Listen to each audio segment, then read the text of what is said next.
भीतर कैसे भाव हैं उसको जानोगे तो मुस्कान बंद नहीं होगी। जो है सो है। समझो, दुनिया अच्छा कहे ये नियम नहीं है। मित्र, हम जिस गली से निकलते हैं लोग हमको नमोस्तु भी करते हैं, कुछ लोग पत्थर भी फेंकते हैं। तो वीतरागी श्रमणों के लिए भी देखो ना, सारे जीव एक जैसा भाव रखते हैं क्या? अधिकतम जीव बुरे भाव ही रखते हैं। अरे कहां से आ गए, क्यों आ गए? जबकि लेना ना देना, ना वे स्वयं उनसे कुछ कह रहे, ना मुनिराज उनसे जाके कुछ कह रहे, लेकिन भाव बिगाड़ते हैं।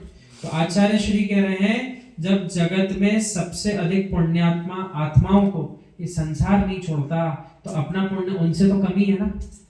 उन मुनिराजों से तो अपना पुण्य बहुत कम है। जब उन पे लांछन लगा दिए जाते हैं संसार के द्वारा, तो अपन के ऊपर क्यों नहीं लगते?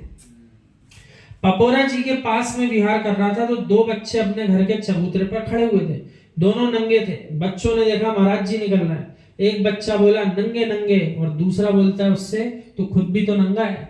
हमने कहा देखो, विरोध मत करो, विरोधियों के भी विरोध करने वाले मिल जाते हैं। इसका अर्थ क्या हुआ? संसार में कोई आपका विरोध कर रहा हो तो उसका विरोध करने अपना समय बर्बाद मत करो। उस विरोधी का विरोध करने वाले भी इसी धरती पे मौजूद हैं। समय आएगा उसका विरोध करने वाले भी उसके सामने आकर खड़े हो जाएंगे।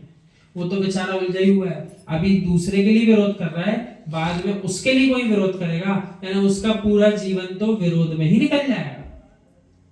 तो जो जैसा करेगा उसको सामने से ही फल मिलेगा। इसलिए आगम में लिखा है, अष्टोपदेश आदि ग्रंथों में, जिसके पास जो होता है वो वही तो देता है। जिसके पास जो है वही दे पाएगा।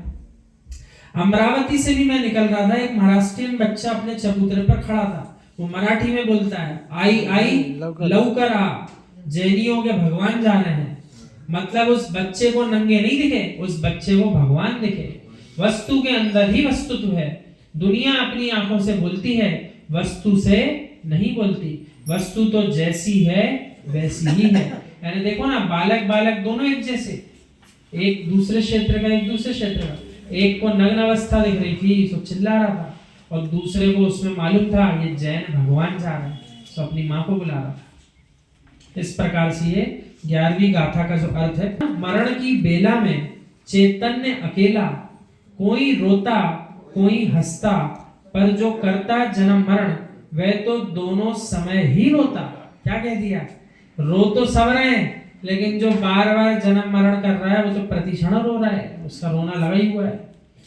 जन्म की पीड़ा मरण की पीड़ा चैतन्य सहता, स्वयं ही अकेला। यानी सहन किसको करना पड़ रहा है? बांध रहे शरीर के माध्यम से, जो यही छूट जाएगा। कर्म कर रहे हैं शरीर के माध्यम से, लेकिन सहन किसको करना है? चैतन्य अकेला, अकेले चैतन्य को ही सहन करना है। ना होता कोई साथ पिता पुत्र, ना गुरु चेला, संसार में परावर्तन करना होगा सदा ही अकेला। परावर्तन शब्द बहुत गहरा है। 5 परावर्तन की बात लिख दी है किसी पंच परावर्तन कि देखो, जीव का साथ बोले कौन दे रहा है? ना पिता पुत्र का साथ दे रहा है, ना गुरु चेले का साथ दे पाएगा। और फिर कह रहे हैं संसार में जो 5 परावर्तन होंगे, द्रव्य क्षेत्र काल भाव भव, ये 5 परावर्तन करना होगा सदा ही अकेला। कितना खतरनाक होता है वो परावर्तन। यदि अपन बात करें काल परावर्तन की, सो एक पर्याय की एक जगन्नायु जो जीव ने बांधी, सो उससे एक समय बढ़ा करके अगली आयु मिलना चाहिए उसी पर्याय, फिर अगली पर्याय में उससे एक समय बढ़ के मिलना चाहिए। ऐसे करके जगन्य आयु से लेकर के उत्कृष्ट आयु जब जीव पूरी कर लेगा, तब उसका एक काल परावर्तन पूरा। यानी जितने जितने काल की आयु हो सकती है वो सारी उसको हर हर पर्याय में वैसी की वैसी बन करके झेलना पड़ेगा, तब जाकर के उसका एक काल परावर्तन वो पूरा करेगा। और ऐसी एक ही पर्याय नहीं है, 84 लाख योनि है।